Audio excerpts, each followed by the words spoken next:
à frapper, il le fait par sa nature. Parce que la nature humaine est déchue.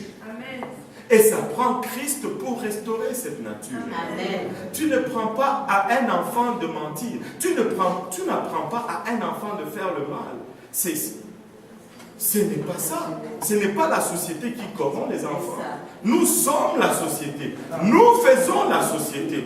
Écoute, on va continuer parce que là, on va se... Tu es en train de dire que tous les humains qu'on est, on est comme des diables. Parce que quand tu fais le mal, c'est comme si le diable qui naît possédé. C'est ce que tu es en train de dire. La création du divin a touché ça là. Tu es né et puis tu es en train de me dire qu'on est et puis on est des menteurs, on est des diables. C'est ce que tu es en train de me dire. Je ne suis pas d'accord.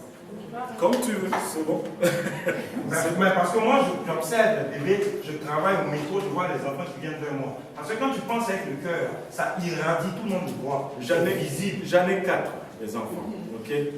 J'en ai 4. Tu ne peux pas me dire qu'on est avec le mal, donc ça veut dire que c'est Satan qui nous a créé, c'est ça?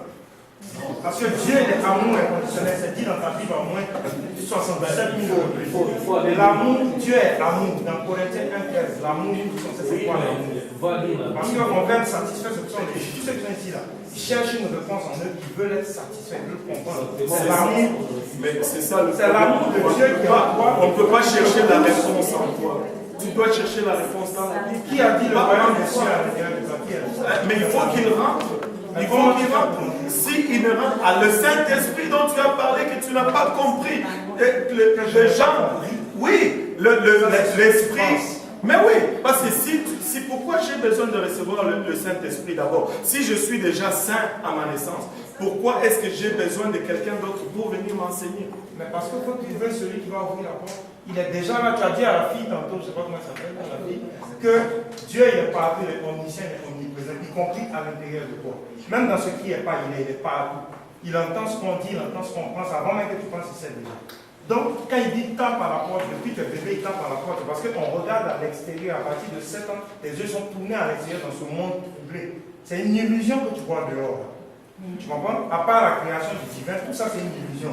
Les immeubles que tu vois, il n'y a pas de vie dans ça. Tout ce que tu vois dans ces cellulaire, tout ça, c'est n'importe quoi, tout ça. Mais quand on était bébé, on était en contact avec une nous protéger. C'est pour ça que les enfants, leur seul besoin, quand il est malade, il a faim, il peut crier. Sinon, un enfant, il est tout en train de sourire parce qu'il est connecté à son cœur 24 heures sur 24. Alors, Mutombo, laisse tomber.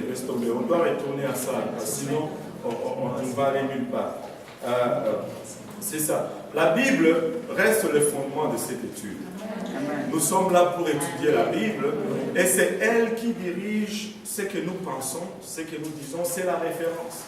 Si on veut prendre deux systèmes, ça ne marche pas. Et il faut qu'on soit d'abord d'accord sur le système sur lequel nous allons nous appuyer. Et les systèmes ne sont pas pareils. Faites vos recherches, les systèmes ne sont pas pareils. La Bible ne dit pas la même chose, ce que les autres livres disent, que ce soit le Coran, les Talmud et toutes ces choses, ce n'est pas la même chose. Le plan du salut n'est pas le même. Même l'explication de qui est Dieu n'est pas le même. La personnalité de Dieu n'est pas la même personne. Et ils disent même des choses qui sont diamétralement opposées. Or, Dieu ne se contredit jamais. Et c'est simple.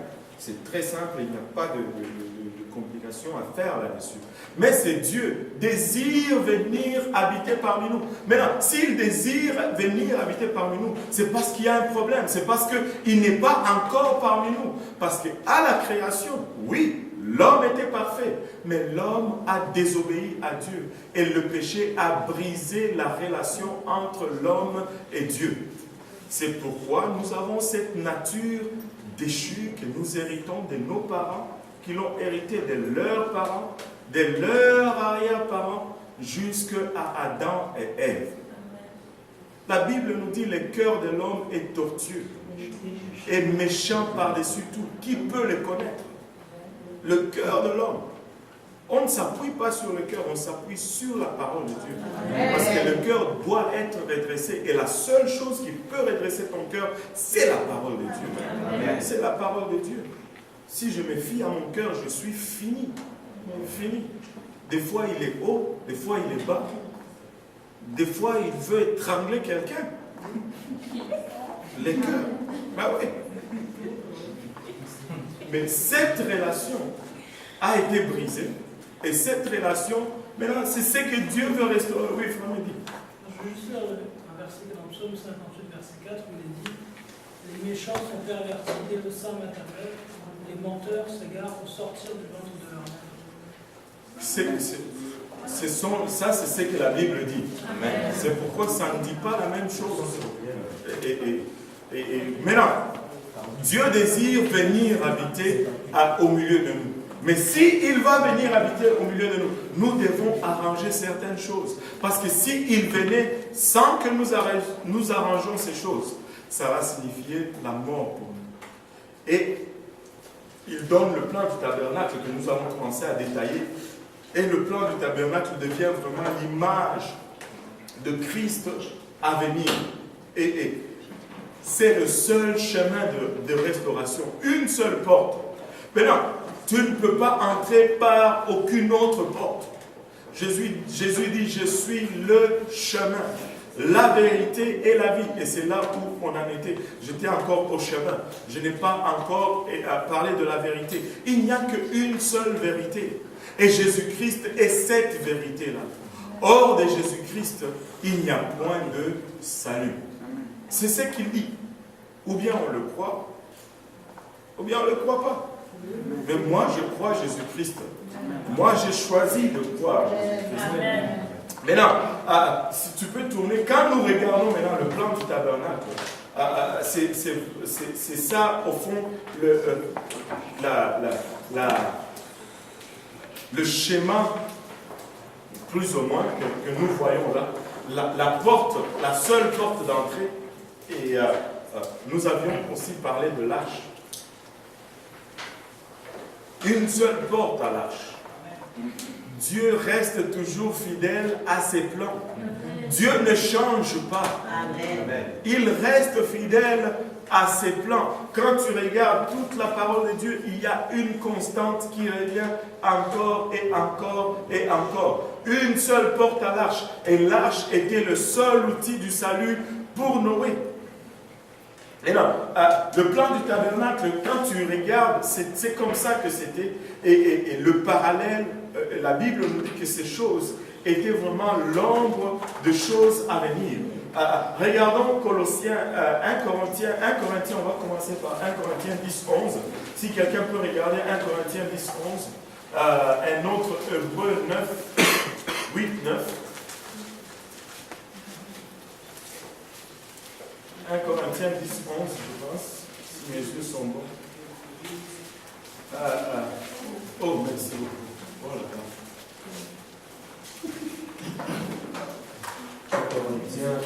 1 Corinthiens, on va commencer avec 1 Corinthiens 10, 11. 1 Corinthiens 10, 11. Ces choses leur sont arrivées pour servir d'exemple, et elles ont été écrites pour notre instruction, à nous qui sommes parvenus à la fin des siècles. On va lire Colossiens aussi 2, 16, 17.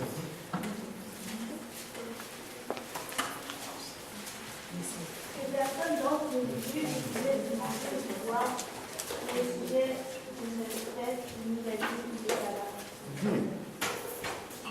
17. C'était donc des choses à venir, mais le corps est Le corps est en en Christ. Hébreux 8, 5. Et qui rend un culte, image et ombre des choses célestes, selon l'ordre divin qui fut donné à Moïse, lorsqu'il devait dresser le tabernacle. Prends garde, lui dit-il, de faire tout selon le modèle qui t'a été montré sur la montagne. Et on voit dans toutes ces choses, on peut lire même 1 Pierre 3, 21, mais on voit dans toutes ces choses que Dieu est en train de nous montrer, est en train de laisser des indices ou des références pour que lorsque la vraie chose va arriver, qu'on puisse la confirmer avec ce qui était fait dans le passé. Maintenant, la première des choses, ou la première imagerie ici, on a parlé, c'est la porte. Deuxième imagerie, c'est l'autel des holocaustes. Tu peux tourner. L'autel des holocaustes était la pièce la plus importante en grandeur dans tout le tabernacle. C'était la fourniture la plus grande. Et elle était placée en avant de toutes. Et même si tu passais juste comme ça devant le tabernacle, quand tu jetais un petit coup d'œil là-dedans, tu allais voir l'autel des holocaustes ou l'autel de sacrifice. C'était le premier pas dans le tabernacle. Et c'était l'endroit où on amenait des brebis, des chèvres, des bœufs, on les tuait et on les brûlait en sacrifice à Dieu. C'était littéralement un lieu de mort. C'était littéralement où les sacrifices venaient et versaient de leur sang pour le pardon des péchés du peuple pour un temps. Et ce n'était pas par hasard que c'était la fourniture la plus grande. Parce que Dieu ne voulait pas que tu manques l'autel des holocaustes. Tu ne pouvais pas passer par le tabernacle et dire que je n'ai pas vu l'autel des holocaustes. Impossible. Et tu ne pouvais aller nulle part ailleurs dans le tabernacle sans passer par l'autel des holocaustes. Le sang qui y était versé était aspergé sur tous les restants des ustensiles dans le tabernacle. Ce qui se passait à l'autel des holocaustes était très, très important. Au fond, dans notre marche avec Christ aujourd'hui, l'autel des holocaustes représente notre repentance. Quand nous nous repentons, nous mourons en nous-mêmes. Comme dans l'ancien temps, on amenait une brebis, le pécheur amenait une brebis ou peu importe quel était son sacrifice, il mettait sa main sur la tête de cet sacrifice et cela symbolisait que le péché de cet homme était maintenant posé sur cet animal. Et parce que le salaire du péché c'est la mort, au lieu que cet homme meure, cet animal qui porte maintenant ses péchés va être mis à mort à la place de cet homme. Et on amenait cette pauvre brebis, et on l'égorgeait sur l'autel des holocaustes, et son sang était versé à la place de cet homme qui avait péché. Et c'est pourquoi, quand on arrive dans le Nouveau Testament, Jean chapitre 1, verset 29, nous dit ce qui suit.